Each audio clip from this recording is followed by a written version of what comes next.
Wales, a country with just over 3 million residents, sprawling 8,006 square miles, despite a common misinterpretation, very much not an extension of England. In this video I wish to break down the history of Wales, so without further ado, let's begin. In times dating back to prehistory, the land of Wales was ruled by the British Celts. The language eventually formed Cymraeg, which is the oldest language in the United Kingdom. However, I'll speak on this later.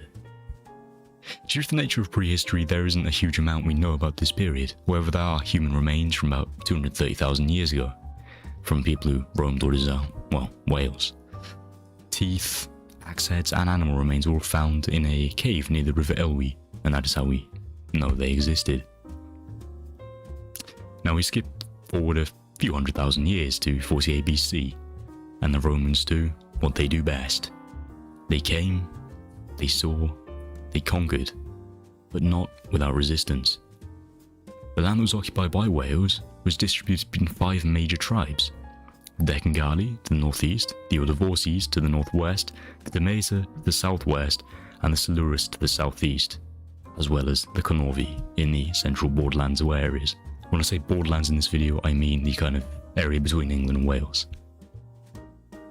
The primary resistance came in the form of Cadwch, a Welsh hero in folklore, known for his bravery and his us or them kind of attitude to warfare. He's not actually from Wales, he's from Sussex, but he retreats into Wales after defeat to the Romans in Sussex and kind of takes it up as his new home. Cadwch managed to unite the Oddavorses and Silures, who had had pretty bad blood beforehand, and actually led a highly effective guerrilla war against the Roman occupation force. He was defeated at the Battle of Cercador in 50 AD, and was actually imprisoned and dragged to Rome. However, he was pardoned by Claudius due to his bravery, and he was one of the, I believe, 5 people to be ever pardoned by Claudius. Come 90 AD, and almost the entirety of England and Wales has fallen to the Romans. Apart from the land to the northwest of Wales, this was held by the Oddavorses. It was actually never captured either, interestingly enough. A classic reminder of the Roman occupation of Wales can be seen as Carleon Usk, suburb of Newport, which remains a stone amphitheatre for gladiatorial combat, as well as a garrison which has about 5,600 men. The greatest impact by the Romans is ultimately the flag the Draco standard, used by the Roman cavalry, which bore a dragon. The powerful symbol that now represents Wales itself. Funny enough, the dragon is actually named Iddrai Goch. The basic infrastructure that was left, such as roads like St. Helen, which sprawls about 160 miles, as well as towns like Newport, and elements of the language, words such as pont, eglwys, are all being derived from the Latin, the language obviously of the Romans.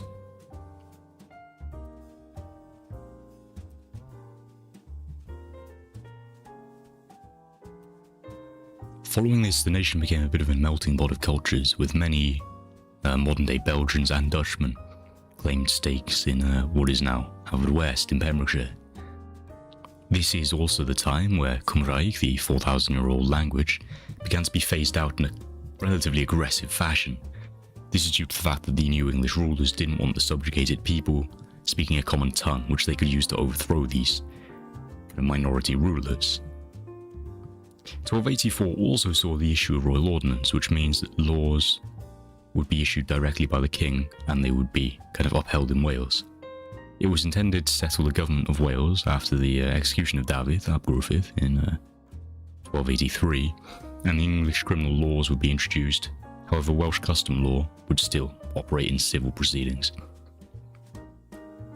Though the conquerors imposed English criminal law, the old civil laws of Hwyl Dda continued, enabling Welsh to carry out the kind of native tongue in legal and religious matters. This, I believe, is what ultimately stopped the language dying altogether, despite a huge decrease in how it was used, or where it could be used more precisely. I mean, I'm sure it was still used. It did allow the language to survive.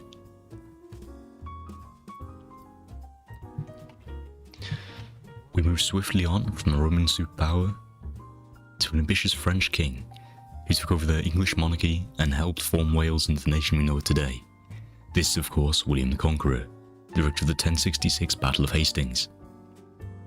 Over the next few centuries, the English would probe the Welsh borderlands, sending in scouts and eventually a vast invasion force into the nation. Throughout the 11th century, these devastating offences ordered through the palaces of England squeezed the nation into submission. By 1277, many had left for Ireland or had been slaughtered by the men of Edward I. 1277 also saw the infamous signing of the Treaty of Aberconwy, where Llywelyn, or Llywelyn ap Gruffydd, which directly translates to Llywelyn the Last, was signed.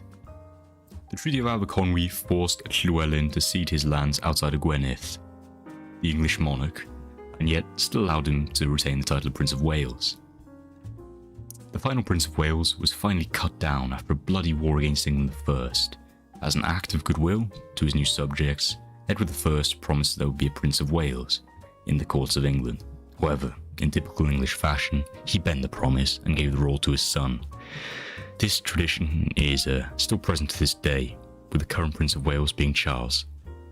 In fact, actually, no, it's not, it's William now, but as of writing, it was Charles. This war against the English was known as the Second Anglo-English War. The war itself had started due to heavy discontent in the Welsh population, and also Dafydd, Llywelyn's brother, was unhappy with the amount of land he'd got from the Treaty of Aberconwy.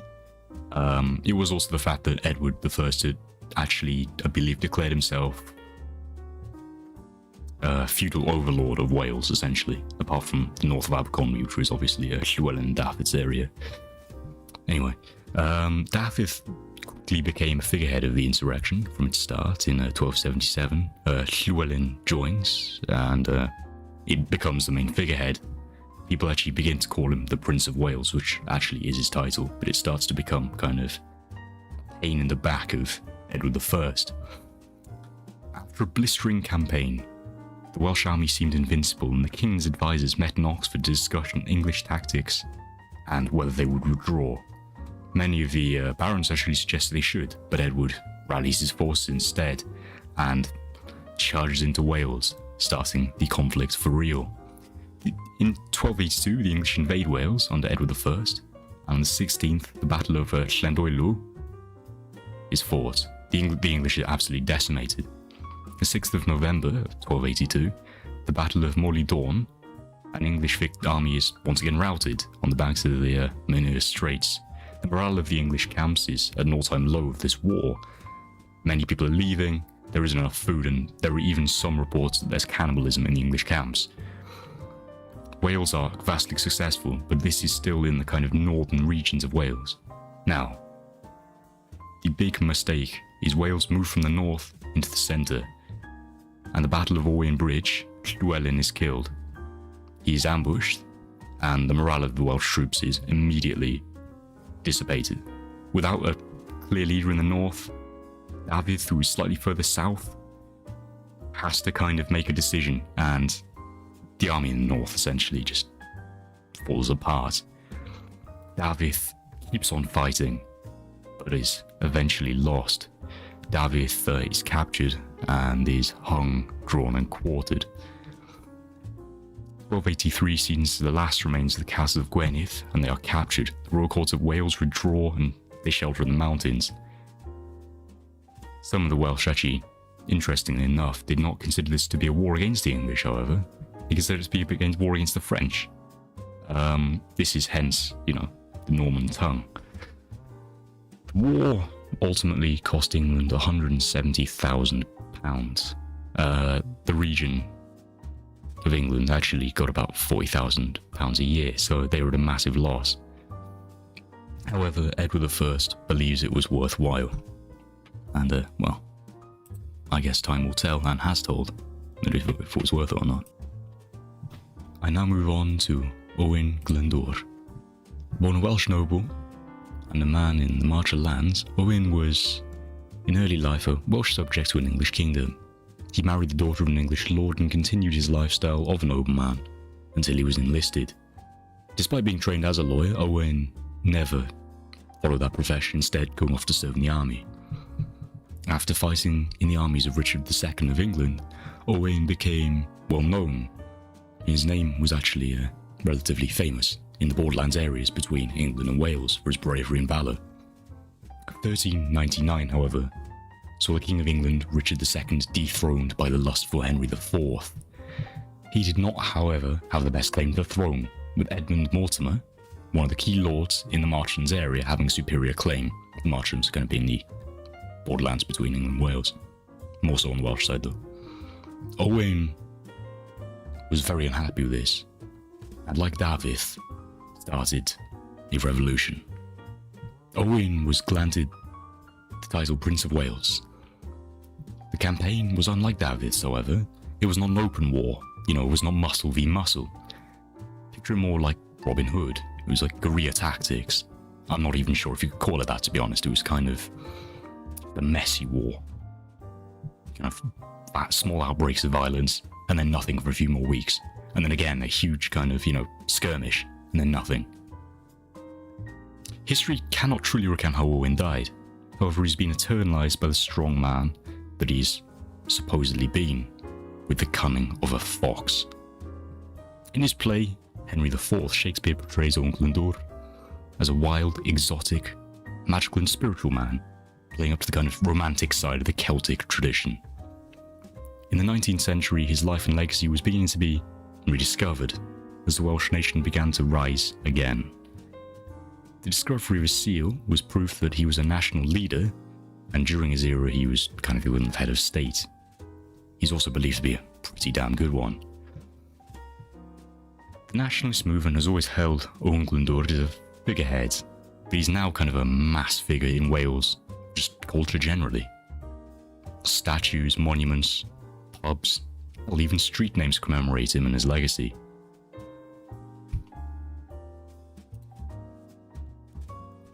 Henry Tudor was born on January the 28th, 1457, inside the walls of Pembroke Castle. He would later rule as King Henry VII, first of his name. He would hold the English throne and set up one of the most famous dynasties that ever ruled the United Kingdom, the Tudors.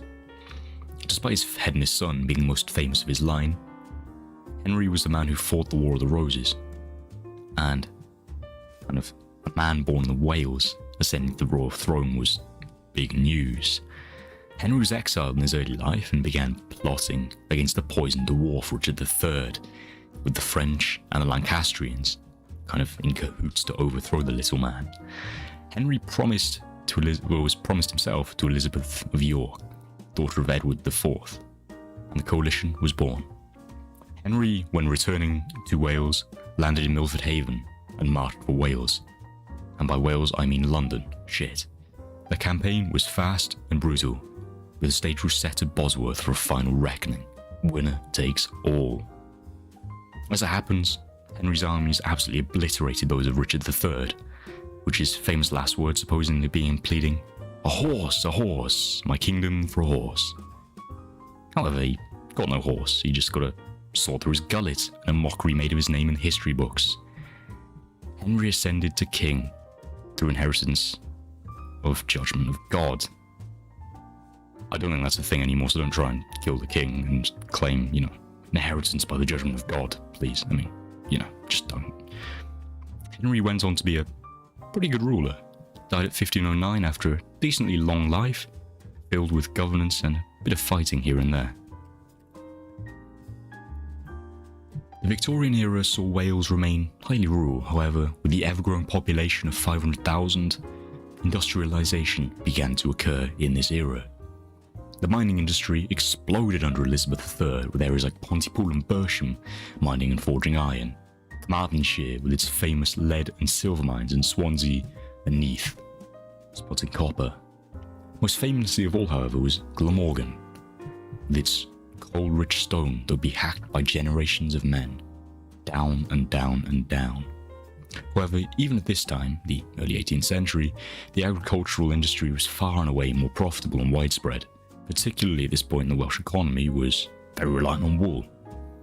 Hence why the term sheepshagger is commonly used. It was used by English businessmen to kind of poke fun at the Welsh economy and supposed simplicity. During the latter 18th century, the Welsh economy boomed, seeing the country blossom into self-sustaining growth. The nation was split into 88 counties according to this growth, and 1795 even saw a new kind of structure and ever-growing economy, with 79 of these 88 still relying on land to stay afloat during this period. By 1851, two-thirds of the Welsh population were supposedly in labour. Okay, no, they weren't pregnant, but they were not involved in agriculture. This was a changing point in time.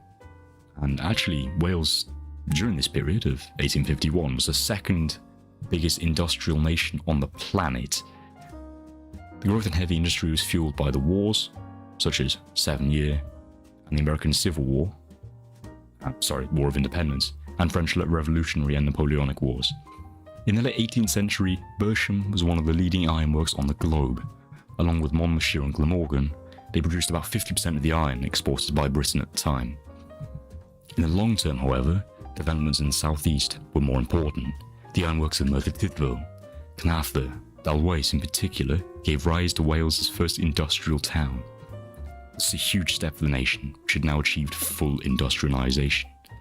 Knowledge is often used, it's kind of like a landslide. At first it may be difficult to find momentum to kind of industrialise, but it gets easier and easier the more you've industrialised, which is why Wales managed to do so quickly. Of course, you have to give props to the English and Scottish who helped out big time, both of which, obviously helped the process of industrialisation.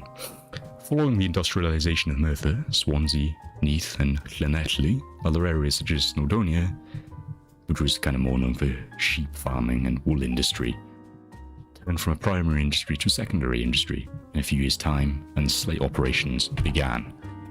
Wales, however, was more concerned with the production of raw materials such as iron, copper, rather than making them.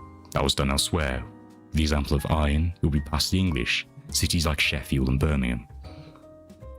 Innovating in Wales when it came to the collection of these raw materials was revolutionary.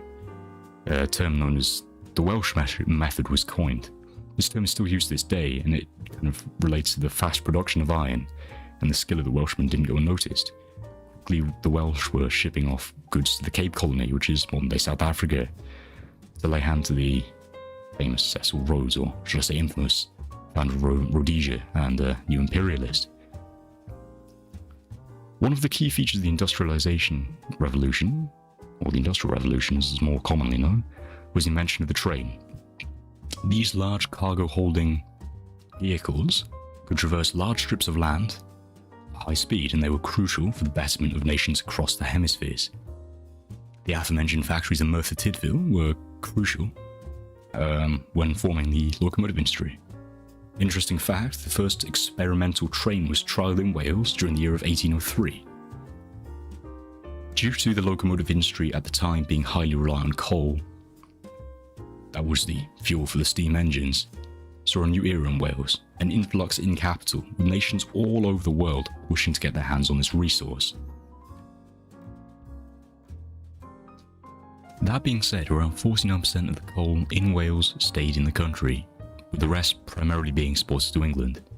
This allowed the resource-rich nation to start rapid development with its newfound money, from sales of raw material now being exploited for capital. This did also promote the rise of Cardiff.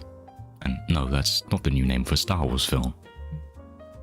Many of the coal fields and other areas of land that housed many precious resources were quite hard to get to, thus transporting the produce out was an issue that needs to be circumvented. The country wants to continue being ahead of the game when it came to creating raw materials and then shipping them around the world. This wasn't much of an issue for the northeast of Wales, who had ports, the estuary to support them, as well as roads leading directly to the kind of economically sound area of Lancashire in England. On the other hand, many southern mining towns were isolated, with many, such as Merthyr, having no direct links to Cardiff other than that by a horse and cart, which would take days to arrive in the capital. Efficiency, however, was increased in 1767, with a road being built between the two industrial powerhouses. By 1800, all main southern valleys were connected to Cardiff through a port system. However, this was quickly made redundant, travel being inefficient and large queues forming outside the city, making it difficult for any significant transfer of goods to take place. It was, however, a step up in the right direction, and it certainly wasn't a horse and trap. The Marquess of Brute managed to get a grant which allowed the creation of a large masonry dock in Cardiff. This took place in 1839 and allowed for the increase in efficiency of the city's development. This links towns such as Merthyr, which allowed Cardiff to export large swathes of coal and iron across the UK and also the globe. Along with this newly set up railway, increased the development of Wales, both rural and industrial, allowing the country to hit a new high, which is seen in some historians as the Golden Age of Wales, which is perceived to be the most economic strong point of Wales in its history, with it being considered the top 5 most developed nations in the world at the time, behind England and, America, Germany and France. Ultimately, the industrial revolution resulted in the Welsh economy shifting from more agricultural setup to that which was now productive, and accumulating raw materials to then sell them on to other nations. Welsh involvement in the British Empire is quite hard to track due to a lot of Welshmen overseas being kind of perceived as English. That being said, there is actually still a decent amount of information these men were given due to the recency of these events. The leading legacy of Wales is, believe it or not, New South Wales. It's an area of Australia that was initially just going to be called New Wales, but the idea was scratched, and I honestly don't really know why. Wales was somewhat unsung due to the amount of kind of stuff it did at home, kind of bettering the United Kingdom rather than bettering the Empire. The Welsh involvement in the British Empire is somewhat overshadowed as well, due to the fact that Wales primarily acted as a producer of raw materials rather than imposing itself on other countries, unlike the Scots and the English, who were kind of more conquerors in more cases than most. The famous documented Welsh involvement in terms of the conquering actually came in the Battle of Rorke's Drift, though, in 1879. The first battle was a British defeat in Zululand, the land of the Zulus in what is now South Africa. The Battle of Isandlwana, where 20,000 Zulus essentially destroyed a British army of 2,000. It's partially due to the fact that the British were just incredibly arrogant. They were invading an area they didn't know much about, and they just thought they could walk in and just capture it because, the Zulus were using spears and shields. The British, however, were stung, and stung badly. They retreated to Rorke's Drift, where 120 British troops, with musket fire, managed to hold off around 500 Zulus. Despite them retreating from this position, it is considered one of the great acts of the British Empire in terms of valour. Regardless of what you think of the British Empire, as a construct, this show of courage from armies is the kind of thing that many would strive for. Corporal William Allen, Robert Jones, William Jones, John Williams, along with all those who fought alongside them, will go down as heroes in Wales for the supreme valour that they showed. In slightly lighter news, 12th of March 1881 in Neath saw the founding of the Welsh Rugby Union, one of the biggest moments in recent Welsh history. Wales played for the first time against England, who had had a rugby union side for about 10 years. England had already played 17 tests and lost just twice. They were pretty damn good. To nobody's surprise, Wales was beaten rather heavily, and it wasn't until 1890 that Wales finally beat the English. Arthur Gold and Gwyn Nicholas were considered to be the first Welsh rugby greats, and after the development of the game, Wales won their first Triple Crown in 1893. This essentially means that they beat all the other home nations, which makes them the kind of dominant force in the Northern Hemisphere, I suppose you could say. 1905 saw Wales beat the All Blacks of New Zealand for the first time, who were the best in the world at the time. This is when many consider Wales to be the powerhouse of world rugby for the first time, something they've kind of flirted with across rugby history, I suppose, but never quite managed to obtain. Wales remained unbeaten between the years 1907 and 1910. However, I'll touch more on the Welsh Rugby Union later, since I believe there is a slightly more important event just around the corner. Of course, the Great War breaks out in 1914. As I just mentioned, the Great War broke out in 1914. This caused 40,000 men to die in this war alone from Wales. I mean, this number is absolutely extortionate. It is horrific. But to put it into perspective, you could fill 5 Millennium stadiums with the death from that conflict. This was considered a war of nationalism, something that Wales certainly didn't lack. Wales even had their own division, the 38th Infantry Division, nicknamed the Robert Hughes. Kind of thing the Germans would call them, kind of like they'd call the British the Tommy Atkins or the Tommy. This was the nickname for the Welsh. 38th Division captured Mametz Woods, the largest wood in the entire Somme battlefield.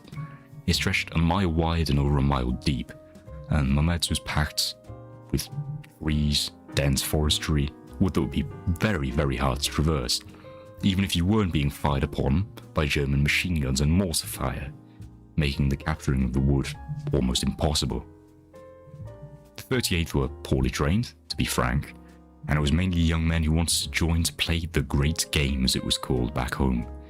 Many of these young men would die, taking up yards in the forest against the elite Lair regiments who were holding it. The battle lasted 5 days. 400 men died in the 38th on just the first day. They were, however, supported by the brave Canadian Fusilier regiments, an unknown number who died. The division ultimately lost 46 officers, 556 of other ranks, and the final number of dead and missing were seen to be around 3,993. This not including German dead, however it does contain Canadian and Anzac troops who died during the battle. However, following this, the 38th were involved in Gallipoli, and there isn't a huge amount of knowledge on what they did there really, because it was mainly the Anzac troops that were involved with that campaign. Following on from the First World War, the nations of Europe involved with the war kind of quickly drained money, being replaced by mass unemployment, mass discontent, and, well, Wales was no different. At the time, there was also the spread of Spanish flu, which killed nearly 50 million people worldwide and around 11,000 in Wales. This is 1/4 of the death of the men in the First World War, making it about 51,000 in that decade alone. The following decade was filled with, well, empty hedonism, just like the rest of the free world. There was a brief stint of communism in Wales.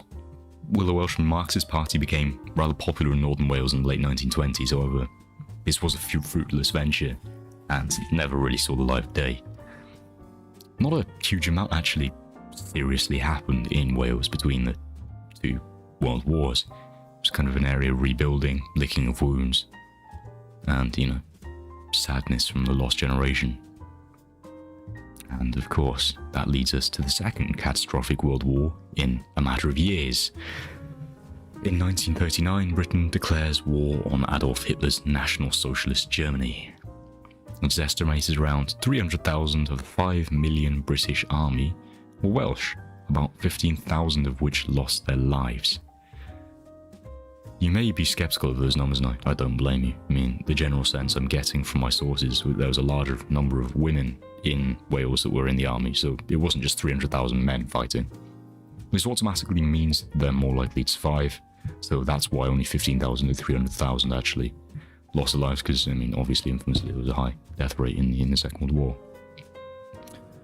Home, about 984 died in Wales through the bombing of the docks. Wales was also crucial for the war effort, with farms producing goods, raw materials, along with munitions and supplies for the war. Female employment reached an all-time high in Wales, with 60,000 women being employed into the munitions factories alone. Factories in Bridgend, Llywelyn and Huan were famous examples. Another thing back home was another arguably game-changing creation, was the BBC, British Broadcasting Corporation. One of Britain's greatest assets in my opinion. Despite it being centralised in London, it did broadcast a whole 20 minutes in Cymraeg a day, which helped make the war feel like a British effort rather than just a purely English effort. The Welsh infantry in the 53rd Division was initially a territorial force after fighting Gallipoli campaign in the First World War. However, in the Second World War they were taken under control of Lieutenant General Bernard Montgomery, with their first famous hour following the invasion of Normandy, codenamed Operation Overlord. Itasca Williams won the Victoria Cross for taking the beach, nicknamed Sword. The division then fought their way in the breakout of Normandy through the beachhead. From there, the 53rd pushed through occupied France, Belgium, and eventually making their way to the Netherlands, to S. Herzenbosch, Herzogenbosch, before the war ended. I'm so sorry to any Dutch people listening to this, if you live there. Yeah, just if you see me in public, just crucify me or something, I don't know. The final involvement was at the Cross of the Ruhr. However, there were kind of many little adventures this division went on. I believe there's a book called Jogs, Dragons and Saucepans that kind of touched on that. I'll maybe leave a link in the description if I remember. On the 8th of May 1945, war finally comes to an end. The Welsh flag is flown on VE Day outside of Buckingham Palace as a show of solidarity after the war, with In Love and Hawaii being played alongside God Save the Queen at Buckingham Palace, obviously not at the same time, because that would just sound dreadful. Freedom from the threat of National Socialism proves to be a turning point in Europe, with countries rebuilding from this devastating conflict. Areas such as Swansea needed desperate rebuilding, with what was known as the Swansea Blitz taking place in the early stages of the war. About 35,000 incendiaries and 800 high-explosive bombs were dropped during the raids, which started on the 19th of February 1941, killing about 230 people. This devastated the town and required about 1.5 billion in rebuild costs. Some claim that the city is still not being rebuilt to this day. The country also was not thriving economically at this time, and it was the most deprived nation of the Great United Kingdom. 30% of the workforce was employed in the coal or steel industries, and 10% was employed in agriculture. They assume around 20% was just unemployed. 1 in 10 people had cars, and one would be considered to be doing well for themselves if they were earning £10 a week.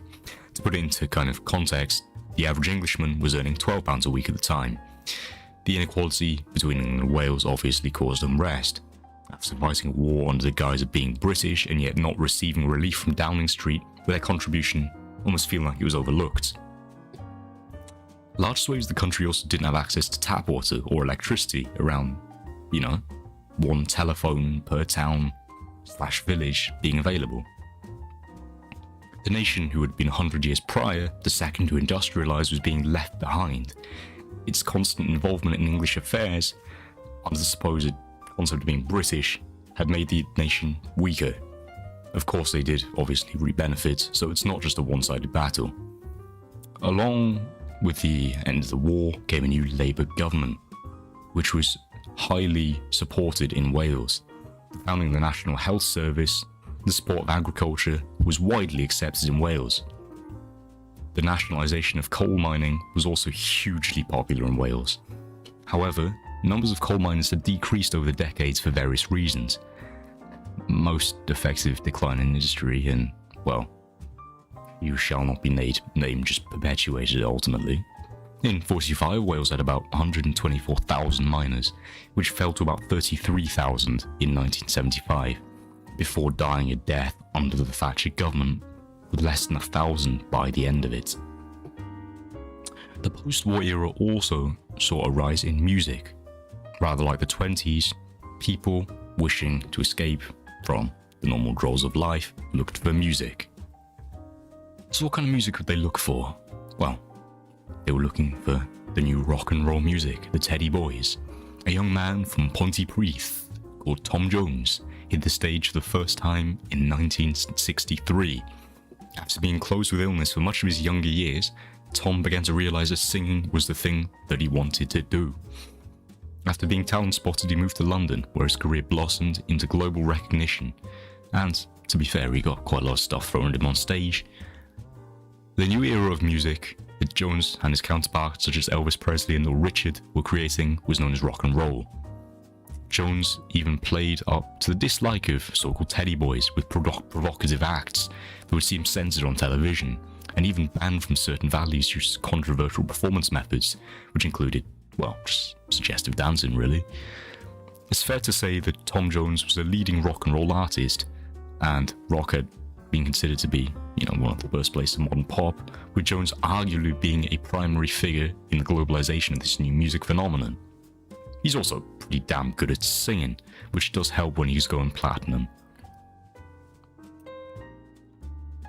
This era also saw the rise of famous Welsh historian, and someone I'm just generally a big fan of, Jan Morris.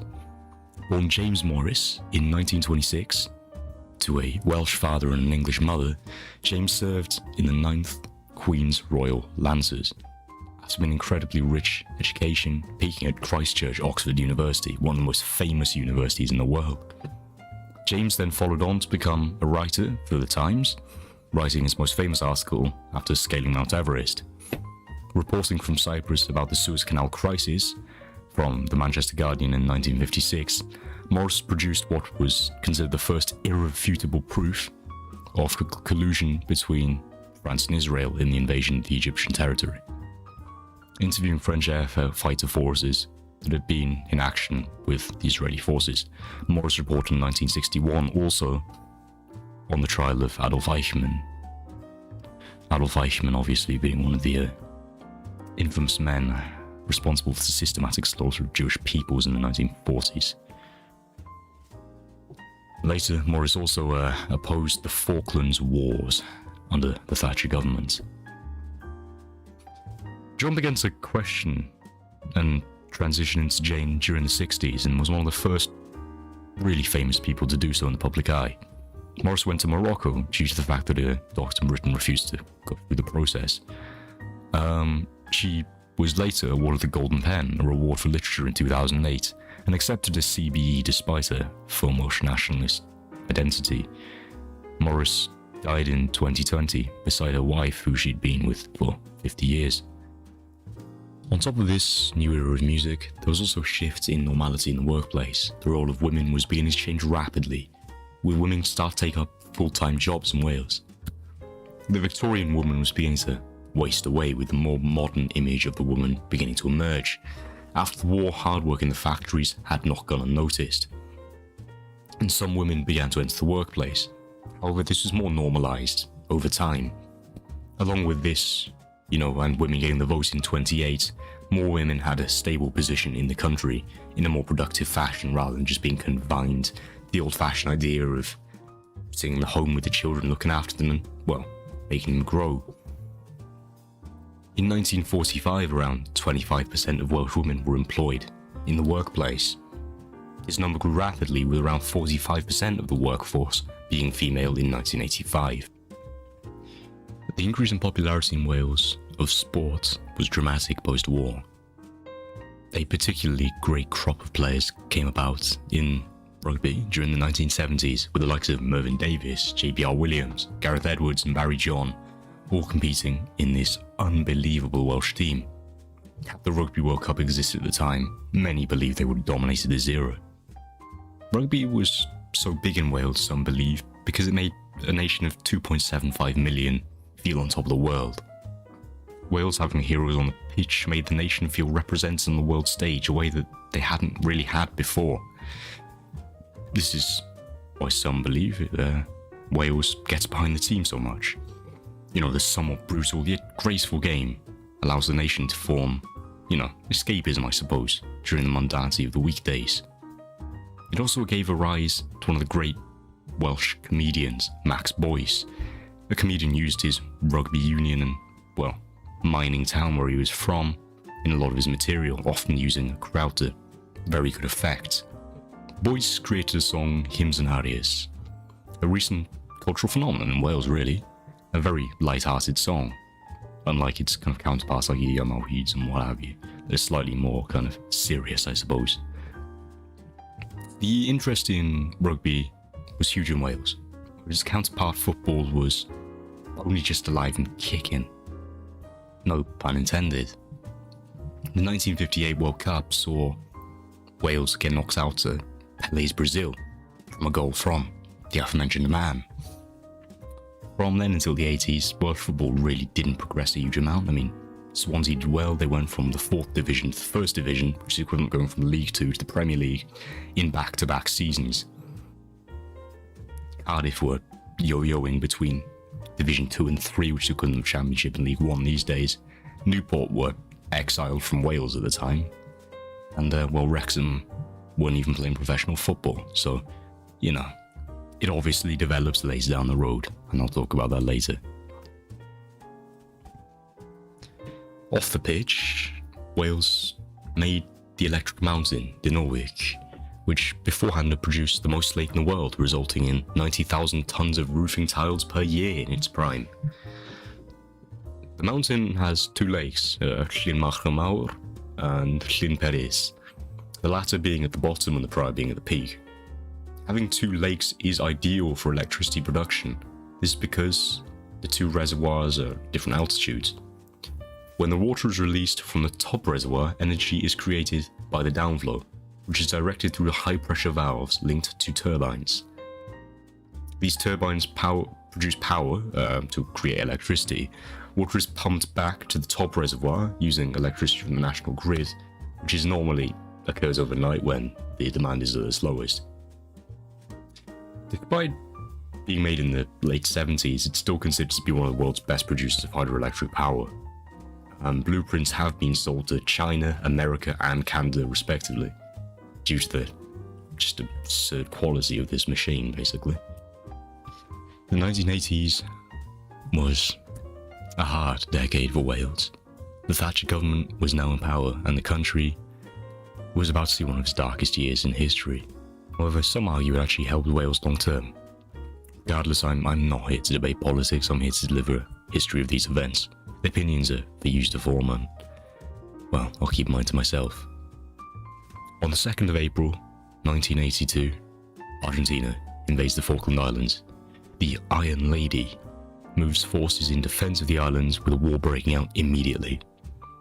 Her standing was bolstered by success in the Falkland Wars in 1982, and the conflict's impact was felt particularly acutely in Wales. Of the 258 deaths, many were Welsh, including 32 Welsh guards killed on the ship Sir Galahad when it was sunk. The nations of the United Kingdom also were behind Mrs. Thatcher after she turned on the trade unions. She termed the phrase enemy within, the miners, many of which were in Wales. The miners were striking over poor working conditions and lack of money. The miners saw violent conflict between those who chose to work and those who decided to stay in the pits. One very infamous moment came when a taxi was crushed, transporting a worker from the pits to his home.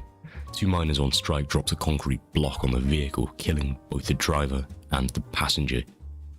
It could be argued that Wales's coal industry was already in decline when Thatcher came in, however. Regardless of this information, she spearheaded the most dramatic transformation in Welsh industry since the Industrial Revolution. Her time in office saw the demise of an age-old industry and arguably the lifeblood of Wales. It was estimated around 20,000 men lost their jobs after the pits were shut down. One consolation of her tenure as PM is she gave the go-ahead for S4C, the Welsh-speaking branch of Channel 4.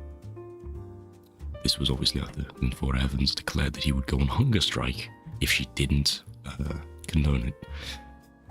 But regardless, she did commission it herself. This was huge for Wales, as Cymraeg had been in a huge decline for the last 90 years. Between 1901 and 1991, language went from being spoken by 50% of the population to 18.5% of the population. I mean, she could have supported the 20,000 men she displaced, but I guess a television channel is decently sufficient. In fairness, though, that isn't all she did. There was a major advocate for the National Assembly, which this day is used as the Welsh kind of voice of the people. It's called the Senedd. She also has led direct to the devolution of Wales, which is essentially a kind of break against people doing what she did. Such drastic movements. Thatcher was also incredibly pro-NATO, and was massively in favour of weapons of mass destruction, which was highly unpopular in Wales and led to a major protest in the nation.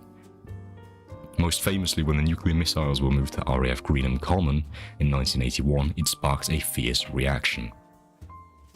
The protests were held by women for life on Earth, who marched all the way from Cardiff to Berkshire, which was about 100 miles, give or take. It was an idea of Anne Petit, who had took around 45 women from Cardiff, and at the peak of the protest, 70,000 people, all of whom did not want nuclear warheads. They wanted basically them to be removed globally. A rather bold protest, and arguably one of the most famous examples of its kind in Europe. The so-called Iron Lady left an unemployment rate of 86,500 men and women. When she entered number 10 Downing Street, the number was 65,800. In 1986, 166,000 men, women and children were on the dole, with 40% of families without one figure in full employment at the time. A truly sickening statistic for modern day Britain. On the positive side of things, during Mrs. Thatcher's stint in number 10, 140 miles of railway were laid and 884,000 council houses were bought under the Right and Buy scheme. It could also be argued that she did not bring down the mining community, but I mentioned quite a bit earlier that the mining community was actually fizzling out itself. Only 3.8% of Welshmen were actually involved in mining and quarrying during the 80s. So, was it really her that caused it? You decide. Thatcher infamously even said that Welsh miners should move again and, move elsewhere. Something that the Welsh people didn't take too well. They just felt ignorant. Suggesting unemployed men should just move their families elsewhere for work seemed absurd. Not only would it be difficult to afford, it would be impossible, if even possible at all. I mean, job security was an all-time low, so it wasn't even a guarantee that they'd find jobs. Regardless of what you think about her, and what she did, and what she did she did unite the Welsh people in political debate, some hating, some loving her. It's political debate that keeps the country progressing. Despite underfunding, a functional and working democracy that sits at the core of this is how we're going to move forward as a country. There are also some jobs formed through the companies that moved in after the shutting down of Welsh industry through the mining. Ford, Sony and Suzuki, all famous examples of people who moved in. Bridgend, Swansea and Port Talbot all benefited from this. The M4 also being refurbished meant that Cardiff had better connection to southern cities in England, your Londons, and it also meant that areas like Newport, even just kind of on the way to Cardiff, were looking more attractive to investors. On the 26th of April 1992, the Severn Bridge was built, which allowed, again, easier passage from England to Wales, making Wales look more attractive to investors and businesses, because you could get there more easily. Toll was set up, but it was actually waived in 2019, so if you want to use the Severn Bridge, there's actually not a toll on it anymore. 1999 saw the Rugby World Cup come to Wales, and for the first time in the professional era of the game, as it's called, it was never hosted. Despite the games being held in the home nations and France, the final ceremony and the opening ceremony were in the Millennium Stadium. There were 20 participants from the 16, so that's more than there were in the 95 World Cup, thus expanding the influence of the game, as Zika said. Wales were placed in a group with Japan, Argentina, Samoa, and Japan. I've written that twice for some reason. After the group stages, Wales crashed out to a devastating loss to Australia, the eventual winners. Wales did, however, bounce back in 2003. Yeah, I know it's 4 years later. Nothing else happened in 2003 rugby. This achievement is still to be one of the greatest Grand Slams wins ever, with the majority of them being played away from home. Gethin Jenkins, Gareth Thomas, Shane Williams all having absolutely fantastic tournaments. Gareth actually, famously, was the first homosexual rugby player, coming out in 2009. The early 2000s also saw Wales' classification as a principality be changed to a country, with Wales's new status. Landmarks with unified peoples dates back to about 1058, however it wasn't really classed as a country until, well, this century it appears.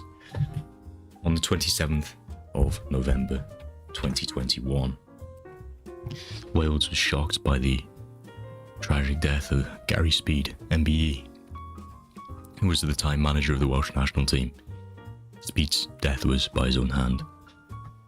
Speed's 85 caps and 840 domestic appearances was the first, I believe, to reach 200 caps in the Premier League as well. His death was a wake-up call and a resignating pressure that was kind of building an elite sport, but also mental health just generally. Speed is considered to be the base from which Welsh modern football has been built on.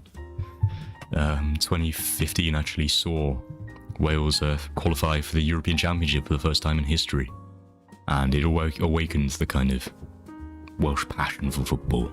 First time in the modern game, the mighty roar. Wales's first game was against Slovenia, and the Red Wall stood strong, in good voice, as, well, Welshmen often are, in the first game of the tournament, and who else but Gareth Bale to kick us off. And, you know, a late winner from Al Robson-Kanu as well. It says it's a one win from one. A strong Slovenian team was beaten by Wales, a heartless nation of England. Hope arrived in the form of Gareth Bale, and he scored a wonderful free kick, as we all remember.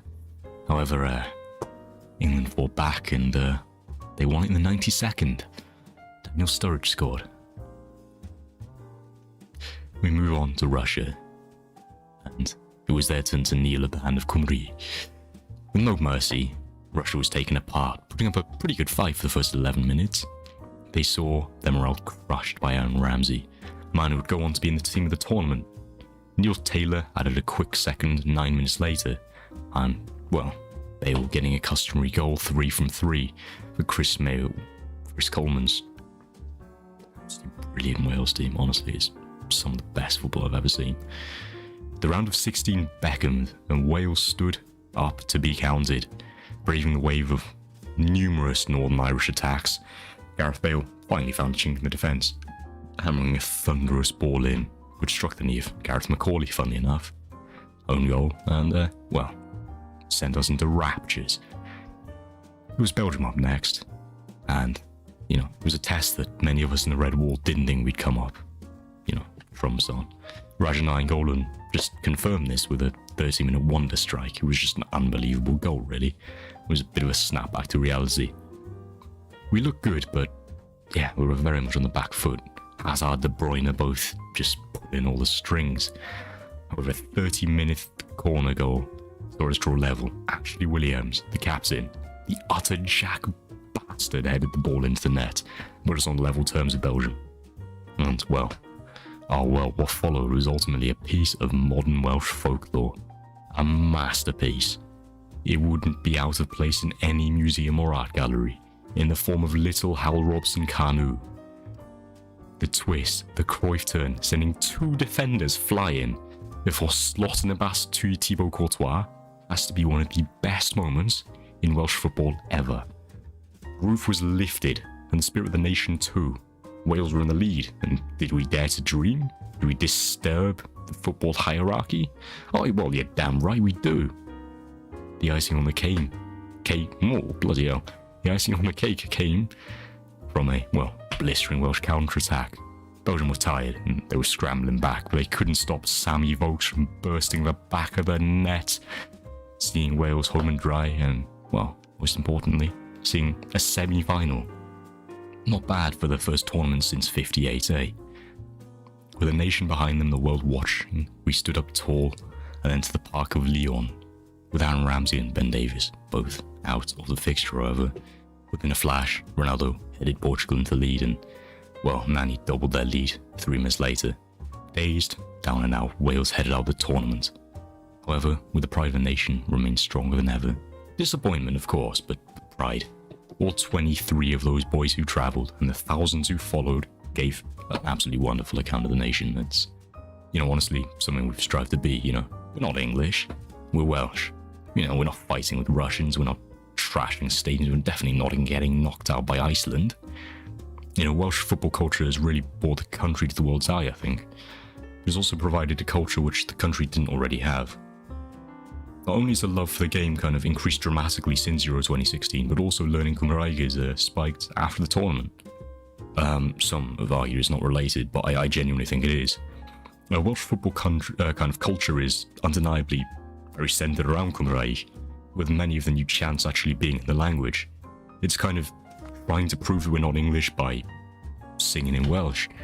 It is also to be noted that many Welsh people do know Cymraeg to some extent. A decent percentage is bilingual, and many people, even if you don't speak the language, do mix in kind of words in just with English lingo. The language is spoken about 53% of people in 2015, for reference, and in 2016 that went up to 56%. I know it's only 3%, but, that has actually grown since then as well, being around 60% since 2016. The sense of having something that is truly yours is just quite important to a nation like Wales, who's been robbed for centuries of kind of culture and meaning. The main use of the language isn't to get rid of English, actually. It's more so to kind of, just like any other language, just keep culture and have something. Legislation in the education system of Wales has been passed relatively recently, and they're aiming for 85% of the country to be speaking the language in a good capacity by 2050. And they're basically going to build that from the children, and then it's going to obviously build up. Another massive moment in history of Wales came when Wales casted the vote to leave the European Union. The democratic referendum essentially meant that people from Wales would no longer be able to travel freely, and this would be probably the largest change for the individual. The decision hurt the European Union, as Wales had seen a lot of support from the EU, financially, road infrastructure, and, just projects generally. We gained about 700 million a year from the EU. An absolutely wonderful amount of money. Free trade was also restricted with the EU, so a business would either have to be taken elsewhere or would be more difficult to broker. Wales would see a decline in migrants from Europe as well, thus more jobs would be filled by people internally rather than from migrants. I'll leave Brexit for now. Now, the highlight of the 2010s. Yeah, the fucking pandemic. Spanning nearly 3 whole years of lockdown on and off in Wales, 885,000 people were known to have had the virus at some point in the country, which is almost 1/3. 11,000 of them lost the fight, and, may God rest their souls. The virus saw the NHS in Wales perform unbelievable feats during the outbreak, under unbelievably stressful conditions. It cannot be stated enough how fucked the country would have been without them. I mean, God bless everyone's working with the NHS, not just in Wales, but across the UK, really. It also saw the lowest rates of car usage in 65 years, as well as the lowest number of carbon emissions in 100 years. Well, nearly 100 years, sorry.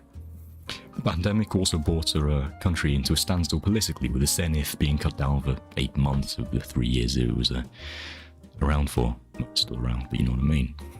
This wasn't a huge issue, as the country was being run by Parliament in London, with more central government during it's a time of crisis, which was relatively good, to be fair, given the circumstances, apart from, the lying, the affairs, the parties, work events.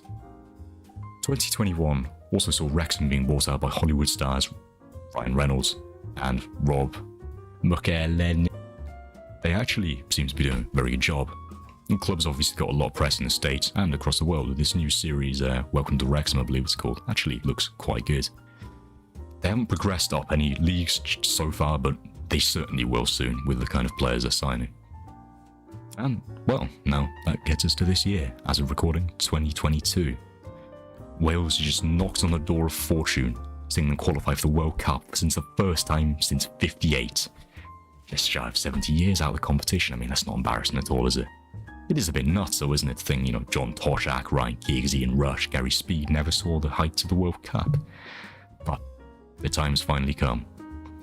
With a solid combination of youth like Brennan Johnson, Nico Williams and Ethan Ampadu complements the older heads of, Aaron Ramsey, Ben Davies, of course, Gareth Bale. It's my genuine belief that we will stir up a bit of a storm in Qatar, but it's yet to be seen. In very recent news, Her Majesty Queen Elizabeth II has just passed away. This more than ever brings the controversial question of, should there be a referendum for the Prince of Wales title to be abolished as Charles II ascends the throne? Whatever the question is, the answer, to the question is there is one thing for certain.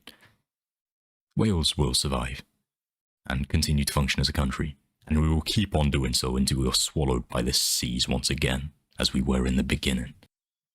Okay, so thanks so much for watching, really appreciate this. And yeah, without further ado, let's get into it then. So obviously a huge thank you to Top 10 To Do List.